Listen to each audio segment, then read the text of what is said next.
दोस्तों, brain power channel में एक बार फिर से आप लोग का बहुत बहुत स्वागत है।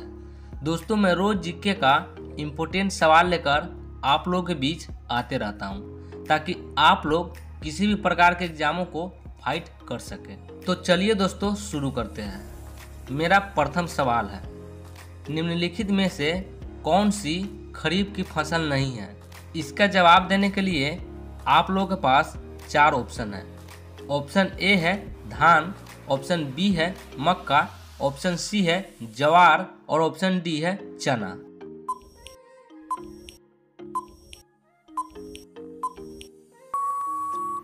तो दोस्तों, इसका सही जवाब है ऑप्शन डी चना। चना खरीफ की फसल नहीं है। अब चलिए अगले सवालों की ओर चलते हैं। अगला सवाल है, दक्षिण अफ्रीका में पाए जाने वाले शीतोष्ण कटिबंधीय घास भूमियों को क्या कहा जाता है? आप लोगों के पास 4 ऑप्शन है। ऑप्शन ए है वेल्ड, ऑप्शन बी है कैंटरबरी, ऑप्शन सी है डाउन्स और ऑप्शन डी है पंपास।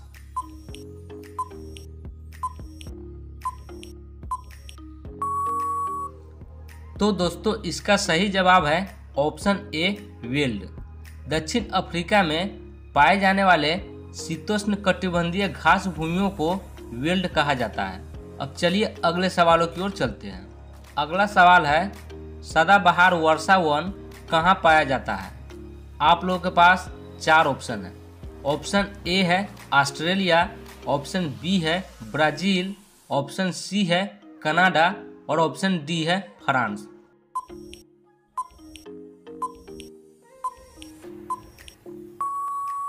तो दोस्तों, इसका सही जवाब है ऑप्शन बी ब्राज़ील। सदाबहार वर्षा वन ब्राज़ील में पाया जाता है। अब चलिए अगले सवालों की ओर चलते हैं। अगला सवाल है, निम्नलिखित में से कौन जापान का सबसे व्यस्त समुद्री पतन है? आप लोगों के पास 4 ऑप्शन है। ऑप्शन ए है याकोहामा, ऑप्शन बी है हिरोशिमा, ऑप्शन सी है हिटाची और ऑप्शन डी है कागोशिमा।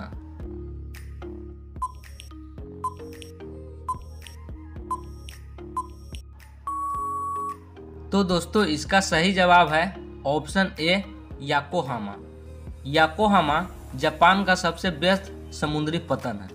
अब चलिए अगले सवालों की ओर चलते हैं। अगला सवाल है, दक्षिण एशिया का सबसे बड़ा मरुस्थल कौन है?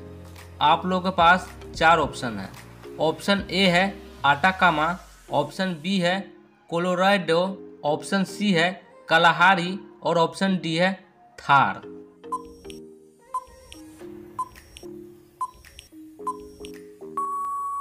तो दोस्तों, इसका सही जवाब है ऑप्शन डी थार।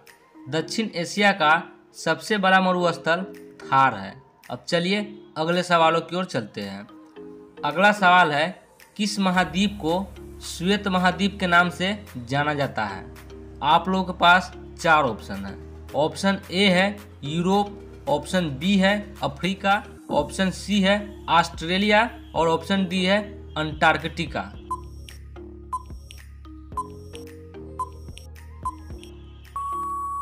तो दोस्तों, इसका सही जवाब है ऑप्शन डी अंटार्कटिका। अंटार्कटिका महाद्वीप को श्वेत महाद्वीप के नाम से जाना जाता है। अब चलिए अगले सवालों की ओर चलते हैं। अगला सवाल है, समान वर्षा की मात्रा वाले स्थानों को मिलाने वाली रेखा को क्या कहा जाता है? आप लोगों के पास 4 ऑप्शन है। ऑप्शन ए है आइसोबाथ, ऑप्शन बी है आइसोहाइट, ऑप्शन सी है आइसोराइम और ऑप्शन डी है आइसोनेप।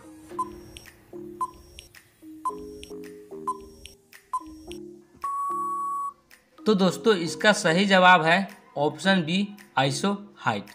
समान वर्षा की मात्रा वाले स्थानों को मिलाने वाली रेखा को आइसोहाइट कहते हैं। अब चलिए अगले सवालों की ओर चलते हैं। अगला सवाल है, उष्णकटिबंधीय चक्रवातों को ऑस्ट्रेलिया में किस नाम से जाना जाता है? आप लोगों के पास 4 ऑप्शन है। ऑप्शन ए है टाइफून, ऑप्शन बी है हरिकेन, ऑप्शन सी है टोर्नेडो और ऑप्शन डी है बिलीबिली।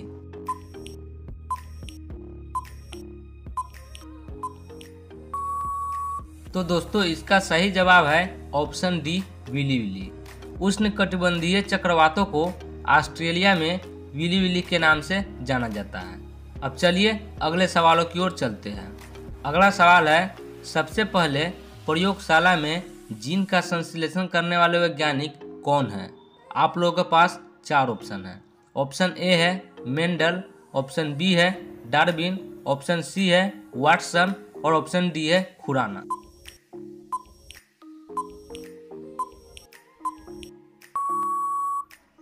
तो दोस्तों इसका सही जवाब है ऑप्शन डी, खुराना। प्रयोगशाला में जीन का संश्लेषण करने वाले पहले वैज्ञानिक खुराना थे। अब चलिए अगले सवालों की ओर चलते हैं। अगला सवाल है, हॉकी का जादूगर किसे कहते हैं? आप लोगों के पास 4 ऑप्शन है।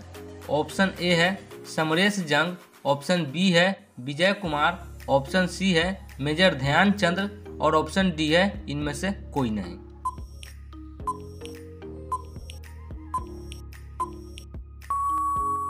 तो दोस्तों इसका सही जवाब है ऑप्शन सी, मेजर ध्यानचंद।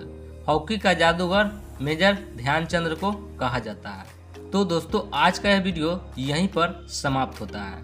दोस्तों वीडियो पसंद आए तो आप मेरे वीडियो को लाइक और मेरे चैनल को सब्सक्राइब जरूर ठोक दीजिएगा।